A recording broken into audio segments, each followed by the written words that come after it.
Dr. Alan Westbrook was known for his sharp intellect and surgical precision.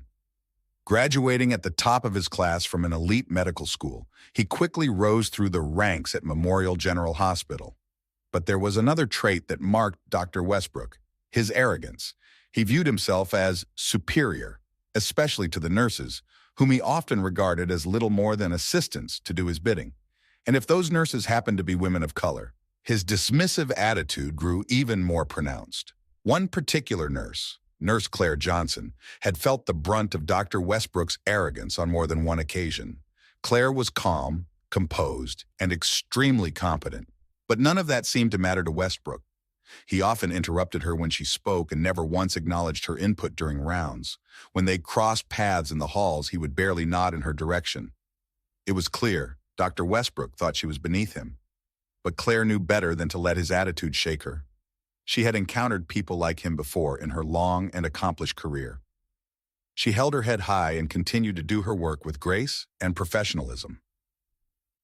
One day, the hospital was abuzz with news of an important inspection by the Joint Commission, the agency responsible for accrediting and certifying healthcare organizations. The inspection was rigorous, and the team sent to Memorial General was known for its high standards. Dr. Westbrook, of course, was unfazed. In his mind, he was the star of the hospital, and surely any inspection would only highlight his brilliance. As the day of the inspection arrived, he continued to act as if the entire event were just a formality. During rounds that morning, he barely paid attention to the nervous chatter of the other doctors and nurses preparing for the visit. As the inspection team entered the hospital, Dr. Westbrook walked confidently into a meeting where they were scheduled to meet with the heads of various departments. To his surprise, sitting at the head of the conference table was none other than Nurse Claire Johnson, impeccably dressed in a professional suit, exuding quiet authority. Dr. Westbrook froze, blinking in confusion. "What is she doing here?" he thought, irritation creeping into his expression. The chief medical officer stood up to introduce the inspection team. "And now, I'd like to introduce the chair of today's review, Director Claire Johnson, head of the nursing board and clinical operations." Dr. Westbrook's jaw nearly dropped. The room fell silent for a moment, and Claire, unbothered by the stunned faces, rose with grace and extended a handshake to the panel. As she began her presentation, Dr. Westbrook found himself listening in a way he never had before. Claire spoke with such depth of knowledge, eloquence, and authority that it became abundantly clear.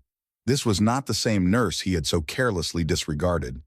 She was his superior, not only in rank but in experience and expertise. Throughout the inspection, Claire was meticulous. She asked the right questions, challenged the doctors on certain practices, and even gave feedback to some of the senior surgeons. When it was Dr. Westbrook's turn, he was visibly flustered but tried to maintain his composure.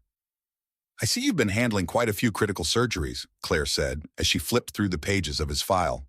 "However, there are some gaps in communication between the surgical team and nursing staff. We've received reports of tension during critical procedures. Would you care to elaborate?" Dr. Westbrook felt his face grow hot. The tension she referred to? He knew it was his dismissive attitude toward the nurses. "Well, I believe the surgical team has been performing adequately," he stammered. Claire raised an eyebrow, her expression calm but stern.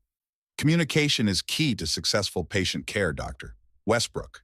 I suggest you work on improving your relationships with the nursing staff. They are integral to your success in the OR." In that moment, Westbrook realized the gravity of his behavior. It wasn't just about him, it was about the patients, the team, and the quality of care they all provided. For the first time, he felt small, not because Claire had humiliated him, she hadn't, but because her professionalism and expertise had outshone his arrogance. After the inspection, Dr. Westbrook approached Claire in private, no longer with a sense of superiority, but with humility. "I owe you an apology," he began, his voice quiet. "I've been dismissive. I didn't realize how much you've accomplished and how much you've done for this hospital." Claire looked at him, her face softening. "Dr. Westbrook, it's not about titles or positions, it's about respect. Every person in this hospital, from the janitors to the surgeons, plays a vital role in the care we provide. If we're not working together, we're failing our patients." Her words struck him deeply. He nodded slowly, absorbing the lesson she had just imparted. "You're right. I've been wrong to overlook that. I promise I'll do better." Claire smiled. That's all I ask. We're all here to help people heal. Let's do it together. From that day on, Dr. Westbrook's attitude shifted. He began treating the nursing staff, particularly Nurse Claire, with the respect and professionalism they deserved. He no longer saw them as mere assistants, but as critical partners in patient care. Over time, the tension in the operating room disappeared, and the quality of care improved. The story of Dr. Westbrook and Nurse Claire soon became a lesson shared among the hospital staff. It was a reminder that arrogance has no place in healthcare, where every role, every person, and every skill matters. The true test of greatness isn't just in one's skill or title, but in the ability to recognize and respect the contributions of others. Dr. Westbrook never forgot the lesson Claire had taught him, that compassion and humility are just as important as knowledge and precision in the world of medicine.